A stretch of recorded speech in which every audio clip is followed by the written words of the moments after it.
On the Master Builders Elevate podcast today, we are joined by Graeme Earl, Regional Director of Naylor Love.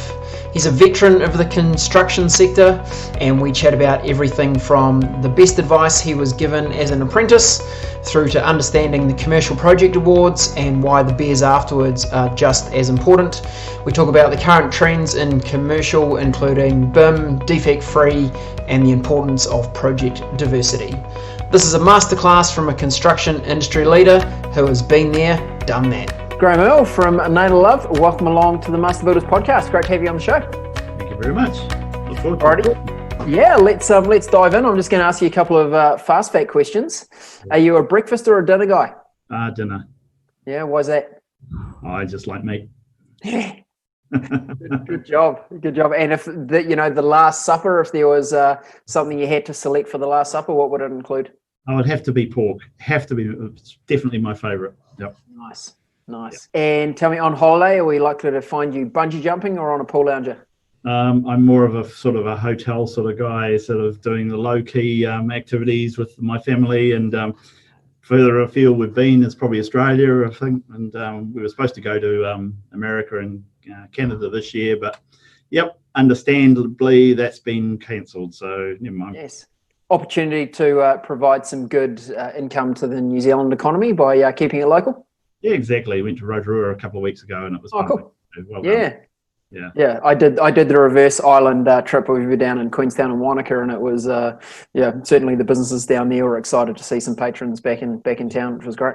Yeah, no, it was pumping. It was really, really good. Okay. And when you're reading a book, Graeme, are you normally a Kindle electronic type person, or do you like the real thing? A magazine type person, so I like seeing something tangible. Yep. Right. Normally a magazine that's got some of your amazing big construction projects in it. Are the best ones? Traditionally rugby or cars or something like that. A little bit of building, but try and. Okay. Is there a project or hobby car in the garage? Oh, there is. Yeah. Yeah. Go on. Tell us a little bit. Car, but it's a cool car. It's one of the last GT Falcons that came out. Obviously, so hopefully it'll appreciate in value as it gets older and older. So. Yeah, totally. Oh, good job. And routine-wise, are you an early riser or a night owl? Early riser. Mm-hmm. Yeah. What time do you normally hit the office? I'm usually at the office between 7 and 7:15. So, okay. And usually, later to leave than some, but try and balance it a little bit. Okay. And do you think that was habit built out of being a building apprentice, where you were required to be on site probably somewhere around that time? Yeah, and I think that's what I like to get things done in the mornings, and make a day a little bit easier for myself by sort of starting early when no one else is around. Yep. Uninterrupted time. Yeah, very much the same when you're on the tools as well. You sort of the more you can do before the subbies arrive, the quicker it was, and then spend once they arrive most of the time dealing with them. So that was good. Good fun. Nice one. And if you're watching a movie, Graeme, would it be a thriller or a comedy? Thriller, action, that sort of thing. They're probably my preference. Yeah, I do like comedies as well, of course. Yeah. Good laugh every now and then goes pretty well. And Graeme, so you started yourself as an apprentice builder. What attracted you to the industry to start with? I think we've got a family of builders. Even though I come off a farm, sort of the choice was farming or going into a trade. And the good thing about the trade is you can take it with you wherever you go in the world. And I did use that to my own advantage for a wee while and travelled around Australia and bits and pieces. But again, it's just something tangible. I'm sort of more of a practical person than I am a theoretical person or an academic. Failed English at school, but got enough qualifications to get through to where I am today. So again, it's all practical. It's got to be tangible. Yeah. Yep. I think that's that aspect of building is fantastic. And I'm a weekend project guy. My dad was a builder, so I've always had an appreciation. But even on a weekend project, it's pretty fulfilling to be able to stand back at the end of a day's good hard work and go, "Wow, I built that," or "That's there's really something to show for the hard yards."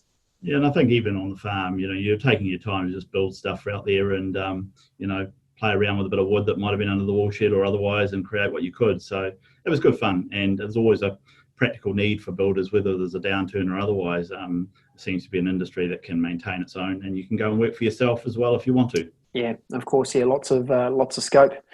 And is there a lesson that stands out for you? You know, probably some of those good old hardcore builders back in the day that you're working for as an apprentice. Was there any advice that stands out that you remember well, or not so fondly? I do remember a few things, like, you know, even when I was coming through my apprenticeship and even early days of carpenter, the old site managers or foremen of the world, they didn't used to let you see the plans. So they give you a little picture or whatever and send you out to build what you needed to build without sharing the actual bigger picture. And I think the lesson learned is if you know the bigger picture, it makes building that small part of it a lot easier as well. So we've always taken the philosophy right through my career of sharing as much information and involving other people, right through from when I was a foreman, leading hand, right through to now, and basically being construction manager or contracts manager. So it's important that everyone knows what's going on across the board, not just a little snippet of it. Yeah. I think providing that context allows people to make smart decisions, right? You know, when you've got a sense of what the bigger picture is. Yeah, really good approach. Yeah. And Graeme, you're now a regional director for Naylor Love. It's responsible for the Canterbury region. Is that correct? Canterbury and Nelson. Okay.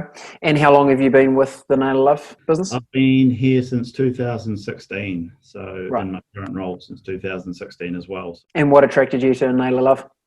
I think the company values is a big part of it. You know, we're very much into integrity and family and, you know, keeping people close and treating people with respect. And I think for my personal values are very aligned to Naylor Love's values. I think that's a big draw card to the role. And probably slightly off topic for where we're headed in this podcast, but I'm very, very interested. How do you, as a senior leader inside Naylor Love, how do you try to take those values that are important to you personally and important to the business? How do you try to embed them inside the organisation and get the other people aligned with those values?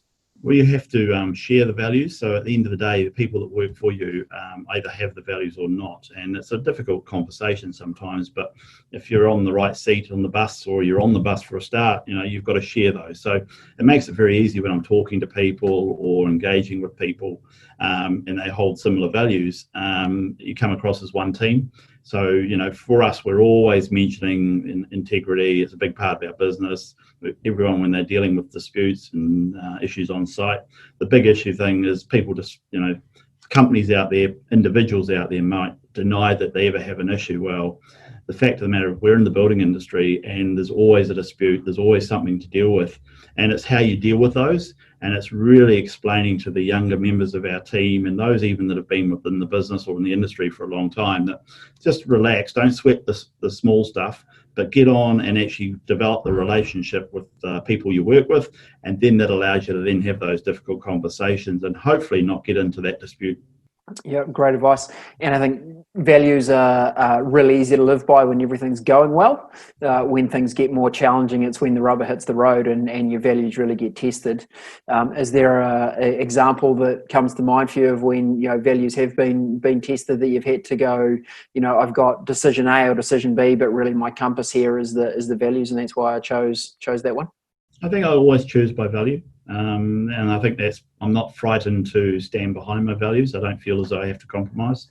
And I think at the end of the day, you earn the respect of your industry or those you work with.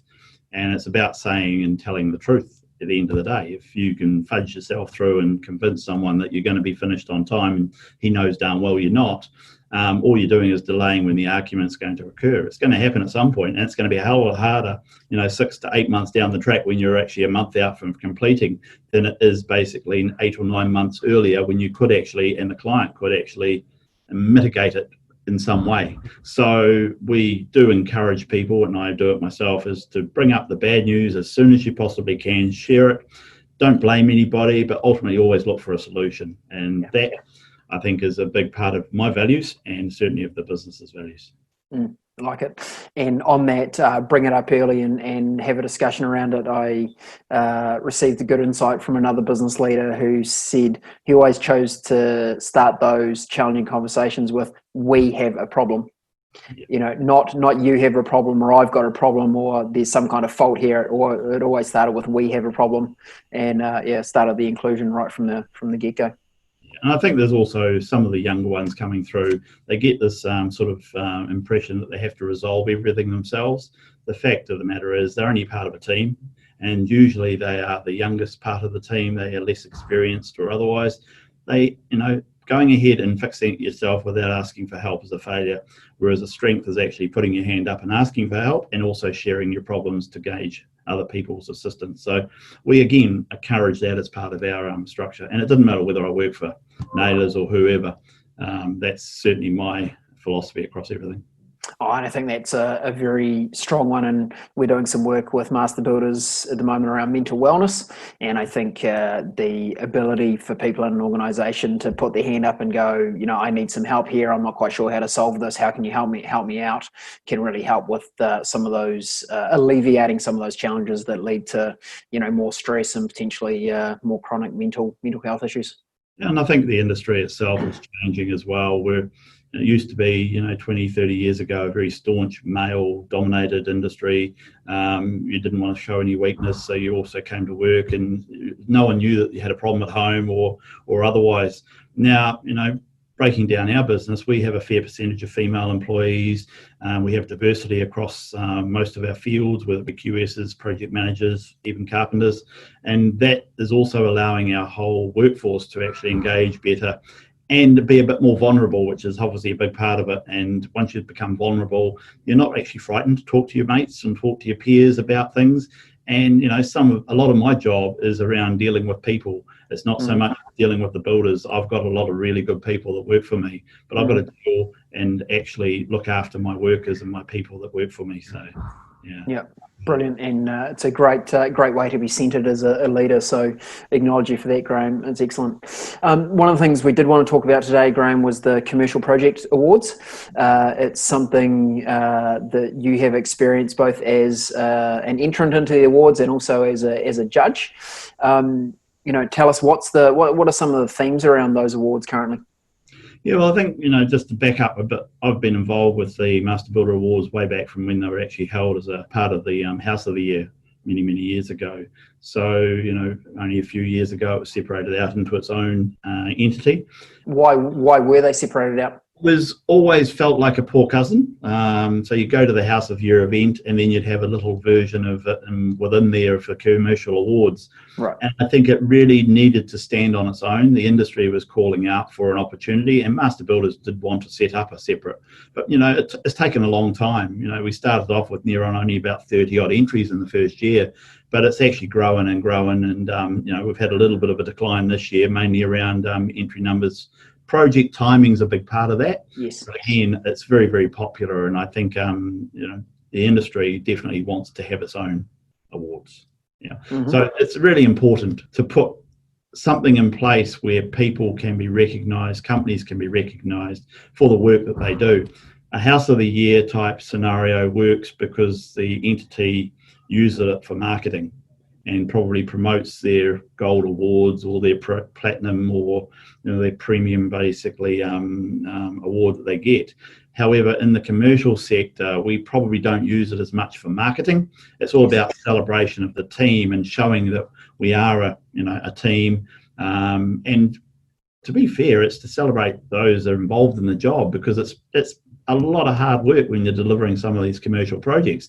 And it doesn't matter whether it's a small project or a large project, the effort that goes in needs to be recognised, and this is an industry way of doing that. Yeah, I like that a lot. And is there typically some crossover, I assume, through architecture awards? There's some awards in commercial space, but more maybe from a design perspective. Are these awards that we're talking about here more focused on the construction only, more so than the design? That's part of it. The criteria that's within the actual awards judging is around the design, functionality, aesthetics, how it fits with the actual environment that it's working in. Did it deliver on the actual client's objectives and their scope? Then it goes into how was it actually procured and how the team, being the consultants and the architect, including the builder, were actually engaged in how that actually worked, how the job was procured, whether it was tendered, negotiated. And then it goes into the delivery of the project, which is the quality, which is what the contractor has direct input into, which is how he's delivered the solution. Has he worked collaboratively? Has he utilised environmental practices, health and safety on that project, the overall quality of the project, making sure that it's measured on the basis of what would be the expectation for that type of project, and then each project is measured from there. So it covers all aspects of it. Mm. And having been both an entrant and a judge, can you give us a couple of examples? What's a project that you were a part of as an entrant that you're proud of, and then maybe one that stood out for you as a judge? Yeah, we've had a number of entries, and it doesn't matter who I work for or who I've been involved with, but there's a couple of projects. We had the ITR, which is the Isaac Theatre Royal project, which is a full restoration and rebuild of an existing theatre here in Christchurch after the earthquake. And the backstory that goes with it is obviously a big part of the process. And it won a national award. It deserved to win a national award. It took a lot of effort, a lot of fundraising, actually a lot of balls for someone to actually put it out there to actually get it rebuilt. And I think that was, again, it just showed the collaborative nature of the industry, because it wasn't tendered, it was negotiated. A lot of the consultants were brought on because of their association with the theatre. So that was probably a highlight, I think. I've had other highlights, the Botanic Gardens Visitor Centre in Christchurch here. Very nice bit of architecture, Patterson Architects. They've really designed something that fitted in there quite nicely, and it deserved to be recognised. So, there's a bit of a crossover, old, new, even had industrial buildings, the main freight terminals here in Christchurch, been involved with that. You had an office, but it was predominantly steel crinkly tin sheds. But again, the effort that goes into it and how it actually works and operates and functions was really critical. And for me, it doesn't really matter what type of building it is. It's all about celebrating the team and making sure that we, as playing our bit, can actually drag the best out of the consultants and the client and the final outcome, really. Right. Graeme, for you, is there more personal satisfaction being involved in something that maybe has a backstory and is more connected to the community, like the Botanic Gardens or the theatre, versus building a tin shed? Or are you connected mostly to the, running a good process and getting a good outcome regardless of the why? I don't think you can not be connected to those that have a little bit more of a story. You get involved and you get to work in some pretty cool locations and on some iconic projects. And at the moment, we're working on the cathedral in Christchurch, and doesn't get much more iconic than that. No, it doesn't. And we do it not we're going to make a shitload of money on it, but the team are so passionate about being involved in it, and that's when it rolls into basically a successful project. And that for me is success.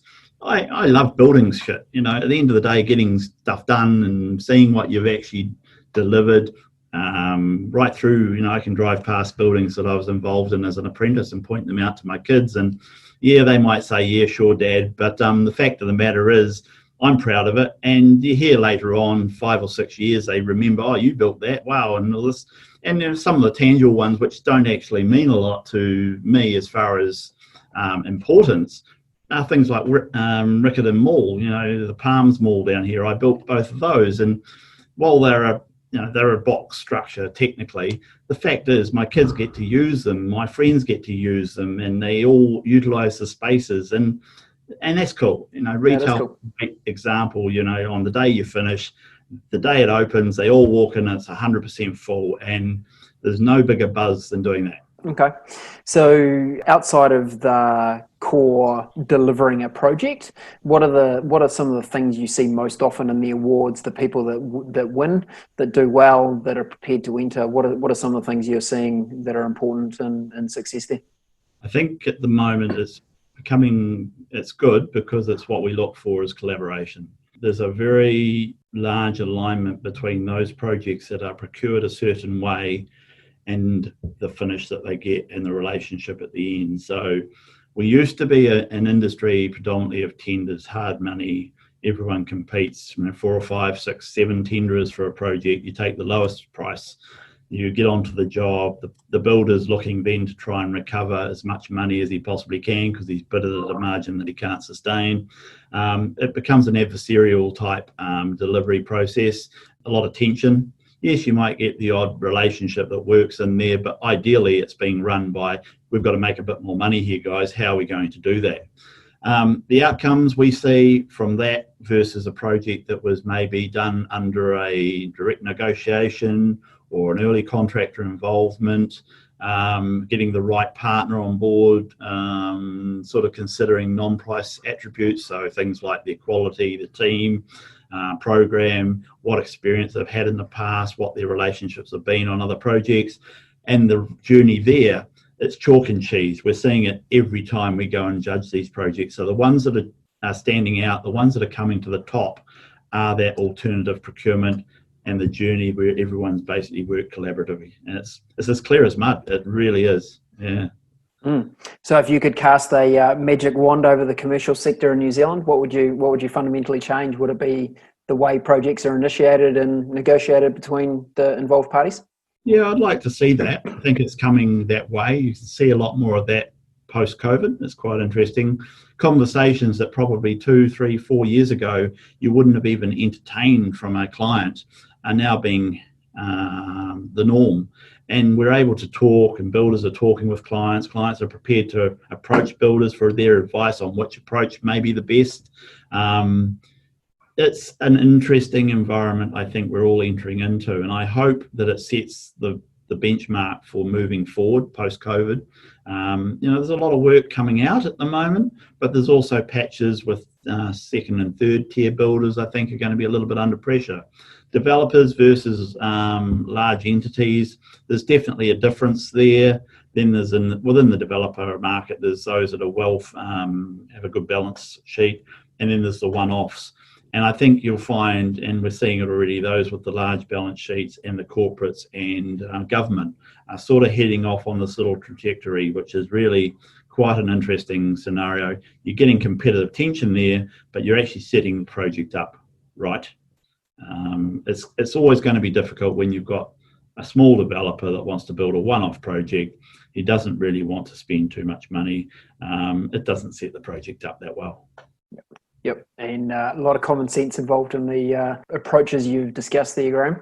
Yeah, and I think also part of it too, you see it coming in because the construction accord is now having a bigger influence on clients, and especially the government. They're really promoting the construction accord, which is promoting a better margin for builders, a better outcome, realising that builders have a lot of legacy or a lot of responsibility post the completion of the project, and it's no good for anybody if that builder's gone belly up. So You've got to make sure the builder makes money and the consultants get paid what they need to be paid for a good set of documents, and then you've got a builder around for the next 10, 15 years to honour his agreement. So Yep, starting with the basis that everyone needs to win in this process here, not one person trying to be the overall winner and bury the rest. Yeah. Good place to start from. Yeah. Okay. And often we see trends and technology and insights flow from our commercial construction sector down into our residential or maybe light commercial. What are some of the things that you're observing or have observed in the larger commercial projects that you think will provide benefit into the residential and light commercial markets?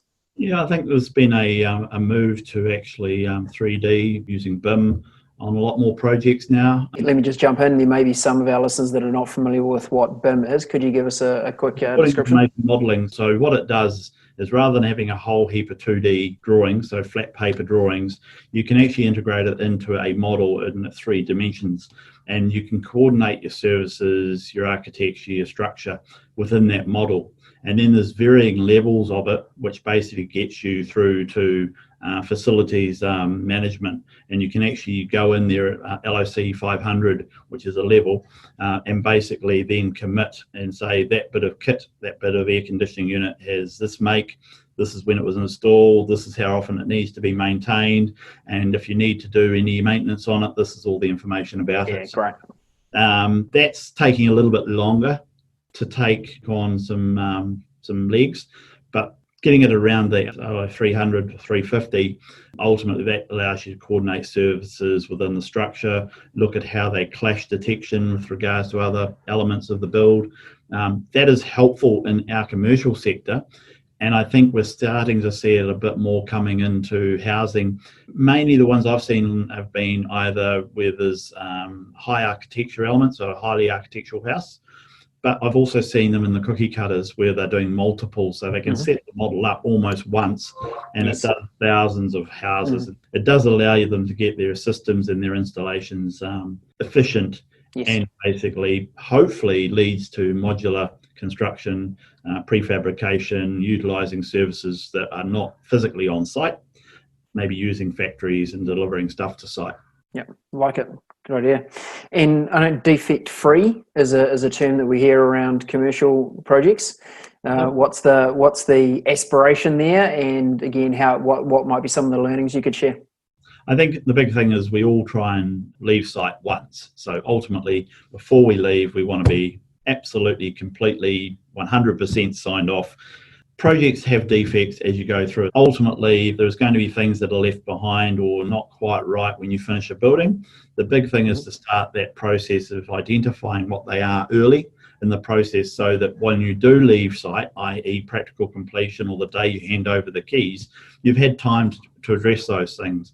I think what happens sometimes is people program their projects a little bit tight and say, this is the day we're going to hand over it, make no allowance for defecting, and they haven't started any earlier, so they wait till the architect comes on the day we're supposed to hand the building over.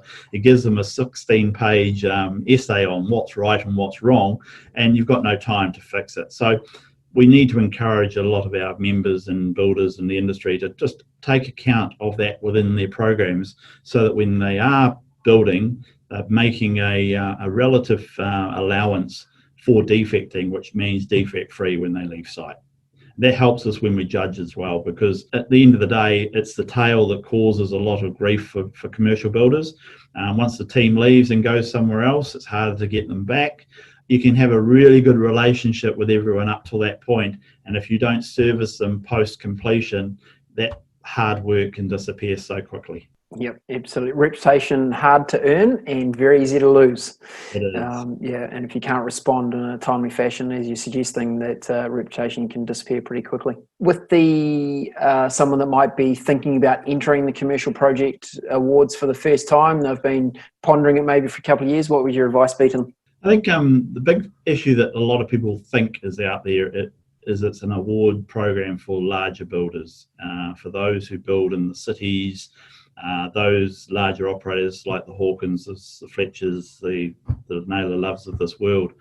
It couldn't be further from the truth. This year we're judging things right from a woolshed right the way up to a multi-million-dollar restoration of a entertainment complex. Right. Now, they're all judged individually, and there's no reason why each one of them can't score as well as each other. It's really heartening to see the number of entries coming from the regions as well. And again, some of those projects in the regions are not huge value, but they're scoring really, really well. So doesn't really matter what size project is, whether it is a wall shed, whether it is a small crinkly tin shed, if it's a multi-million-dollar school or otherwise, there shouldn't be any impediments on actually entering. And I'd encourage the more the merrier. The bigger quantum of entries, obviously the harder work for us, because there's only 4 of us going around judging all these things, but that's not the problem. The big thing here is we want to see people celebrate. We want to see what the industry can provide.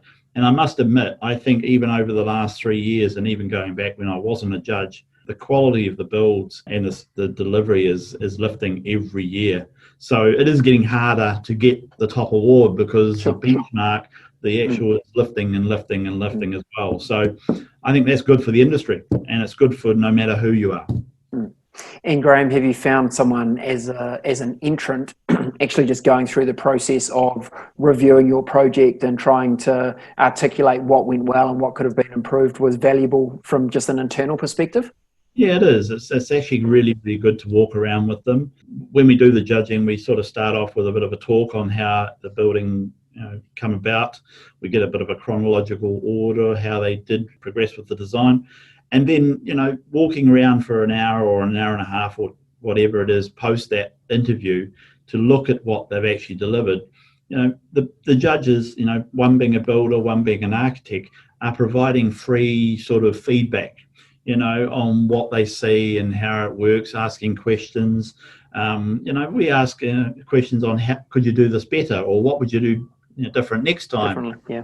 And if nothing else, we may in some cases be the first person to have asked that question, because sometimes people get caught up on just delivering what they are traditionally engaged to deliver. But I think that's been rewarding for a lot of those builders to hear that as well. So.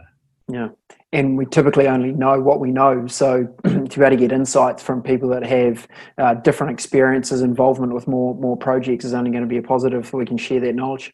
Yeah, and I get the same from looking at other people's projects as well. I get to see new technologies and hear about new technologies, which again, that's transferred to other entrants when we actually go from place to place. And that's the knowledge sharing that we can all benefit from.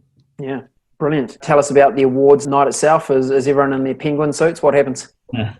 Yeah, traditionally it is. It's usually a pretty big night. As a company, we probably spend more money on sending people to this awards program than anything else, because it being in Auckland, it's quite remote from our 6 regions. But we have a big night and great entertainment.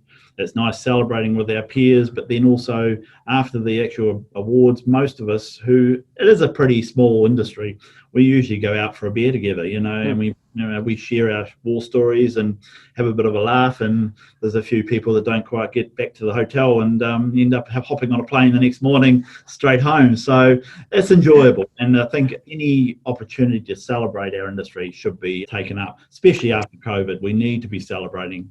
Absolutely. And I think when you talked right at the beginning about the awards, you said, the focus is on the achievement of what's been done. It's, yes, of course, it's nice to get the gold award or the top award, but actually just as an industry to get together and celebrate what's being achieved is a fantastic thing to do. It is, definitely. What's your view of the coming 3 years for the commercial sector? It's going to be interesting. It's probably going to be a game of two halves. So COVID at the moment will have an impact on builders, I think, in another 8 to 12 months. So projects were pretty much underway in most cases. Yes, there's been a few that have been shelved or pushed out, but a lot of builders had work that continued on. What happens is the big issue is going to be replacement work. There's certain sectors out there, and we can even see it from the awards, the number of entries in certain sectors is growing. So the workload, I think, for the next 2 to 3 years in education, health, is going to grow. Don't doubt that for a moment. There's a significant spend on both of those counts.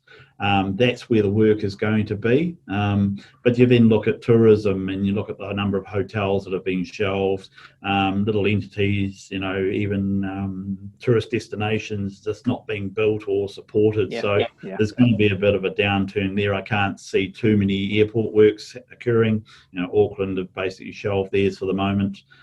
So it will impact our industry. It's those second and third tier builders that I think will find it more difficult. But I'd like to see things continue at a relatively level playing field, opportunities for all. But the risk is that people start undercutting each other. Then potentially quality drops, relationships could be festering. There's a real potential fallout from that. Mm-hmm. Primarily, the government's doing the right thing. They're putting the right money out there. Hopefully that encourages people to get into that sort of sector.